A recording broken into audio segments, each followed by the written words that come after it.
You say you've healed. People believe you because you're calm now. You say all the right things.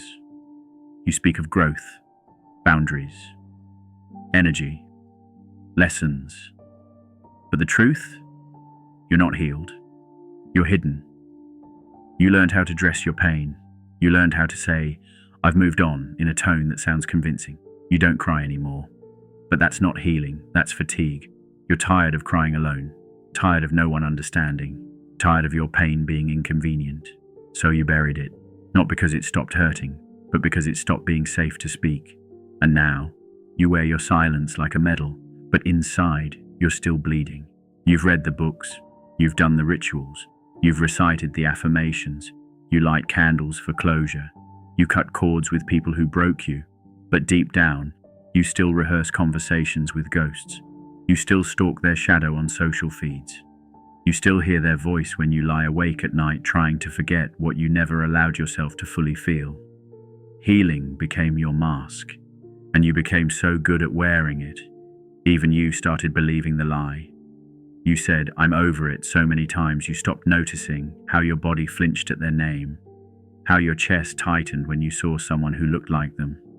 You didn't heal, you froze. And still, you called it strength. You tell yourself, everything happens for a reason. They were a lesson. I needed that pain to grow. But there's a difference between wisdom and avoidance. And you've used spirituality as a shield to protect yourself from having to break. You didn't alchemize the pain, you intellectualized it.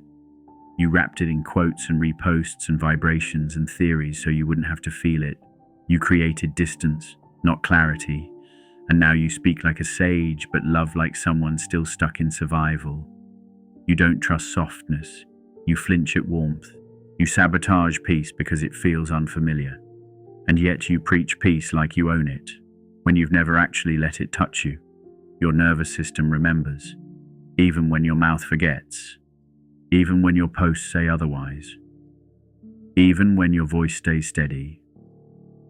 You don't feel safe when it's quiet. You don't feel deserving when it's easy. You don't feel real when you're not managing pain. So you recreate it. You self-destruct softly. You enter relationships that mirror the ones you escaped. You call it fate. You call it karma. But it's just repetition. You're not broken. You're rehearsed. And the healing you speak of, it didn't touch the places that still scream. You skipped the part where you let it ruin you. You skipped the part where you had to say, "I wasn't okay. I'm still not. But I want to be." That's where healing starts. Not in closure, but in confession. You're doing everything right, but you still feel numb. You're not sad, but you're not joyful either. You're not hurting, but you're not alive. You float through healed spaces as if healing were a certificate, as if enough workshops could resurrect your softness. But that softness, it never left you. You abandoned it because it made you vulnerable in a world that punished tenderness. And now, you call numbness maturity.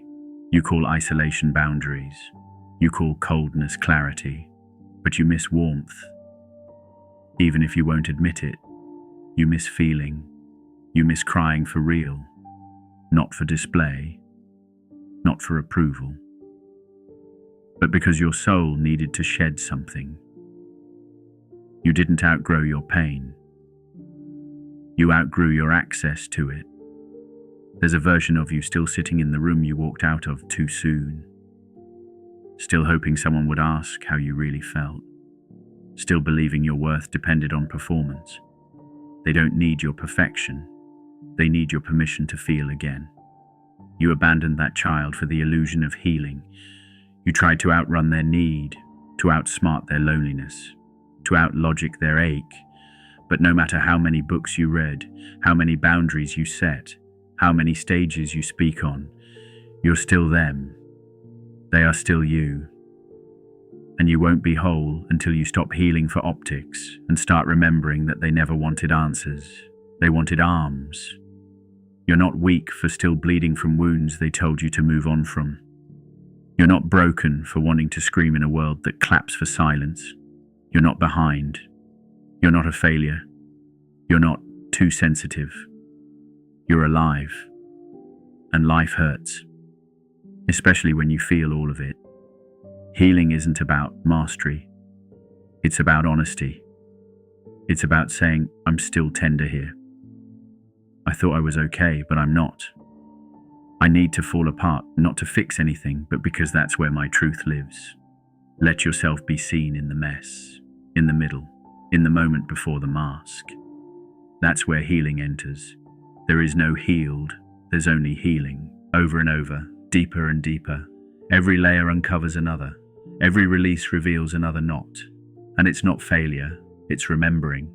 You are not healing for the timeline. You are healing to reclaim the parts of you you once silenced to stay acceptable. That takes time. That takes softness. That takes honesty without the need for neatness. You don't owe anyone your progress. You don't have to post your epiphanies. You don't have to smile while breaking.